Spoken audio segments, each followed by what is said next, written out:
Assalamualaikum. Salam hari Sabtu. Hari ini Sabtu 6 hari bulan 2 tahun 2021. Sepi Mega Mall. Ujung minggu pun sepi juga sekarang ni. Adakah sebab PKP? Tak juga rasanya. Sebab PKP dia cuma limit orang keluar je. Tapi kedai-kedai semua buka sama. So kalau tengok dekat sini sebenarnya kita ada satu pavilion barulah. Yang ini pavilion yang pakai 11 gen punya processor. So kita tengok sikit lah. Sebab sebelah-sebelah pavilion ni kita tengok apa yang beza yang sebelum ni punya design dengan yang baru punya design lah. So kalau ikutkan dua-dua ni series pavilion yang sama, cuma bezanya ni i7, yang ni i5. Tapi kalau ikutkan i5 dengan i7 design sama lah. Tapi yang ini yang pakai 10 generation processor, ini yang pakai 11 gen punya processor. So kita tengok perbezaan dia. Yang pertama, luaran dia kita boleh nampak ada sikit beza dekat saiz dia. Kalau tak tepi-tepi macam ni, sebelah-sebelah ni nampak lah. Okay, beza sikit. Yang lama ni dia besar sikit, yang baru dia betul-betul kecil lah. Dan kalau kita tengok dekat bahagian belakang, yang lama punya dia ada macam hinge dia ni terkeluar sikit macam ni. Untuk yang baru tak ada. Dan yang baru punya dia punya hinge ni dia macam lekuk ke dalam sikit lah. Cuma dia tak ada macam ni, dia terkeluar. Dari segi ketebalan pun ada beza sikit lah. Dalam 1mm macam tu je, tak besar sangat. Nampak lebih slim lah yang baru punya kalau nak banding dengan yang sebelum ni punya lah.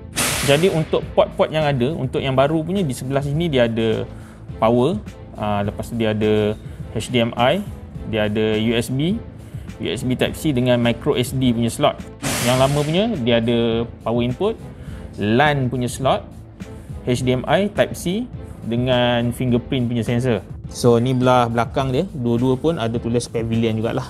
So untuk sebelah sisi yang lagi satu, untuk yang baru punya dia cuma ada satu USB dengan audio jack lah untuk headphone, earphone kan. Kalau untuk yang lama punya dia ada SD card punya slot, dia ada lubang kunci, dia ada audio punya port dengan juga dua USB lah. Jadi kita boleh kata yang baru ni dia tak ada LAN punya port. Tak ada LAN, dia bergantung pada Wi-Fi. So untuk hinge dia, kalau yang baru ni kalau kita buka, dia tak angkat kita punya laptop tau. Tak macam yang lama punya. Kalau yang lama punya bila kita buka, dia akan jadi kaki. So dia akan naikkan sikit kita punya laptop ni. Laptop ni belah belakang dia akan naik ke atas sikit lah. So belah dalam dia, bila dah buka macam ni, kita boleh nampak still yang ni nampak lebih slim, lebih compact dan lebih kecil. Dia punya frame dia kecil, termasuk yang belah atas. Yang ini frame dia belah atas tebal sikit lah.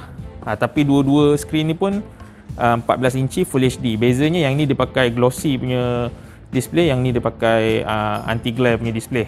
Untuk bahagian dalam kita nampak perbezaan ketara dekat dia punya trackpad. Yang baru punya lebih besar nak dibandingkan dengan yang sebelum ni punya model. Dan lagi satu belah atas ni, yang lama punya model dia ada speaker.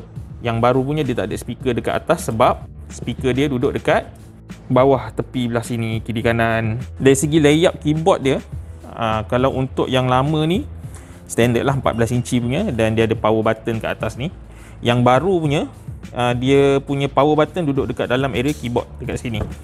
Dan yang baru punya dia punya fingerprint sensor duduk belah dalam atas ni lah. Okay. So untuk model yang aku cerita ni, ini adalah model HP Pavilion Laptop 14 DV0072TX. Prosesor ni dia pakai Intel i5 113 5G7. Yang ini i5 11 gen. Macam tengok kat stiker tadi pun tahulah kan, 11 gen punya. Untuk RAM dengan storage dia sama dengan yang model sebelum ni punya. RAM 8GB, storage 512GB SSD. Cuma dia ada upgrade dekat grafik jugalah, sebab grafik dia pakai MX450 Nvidia punya 2GB.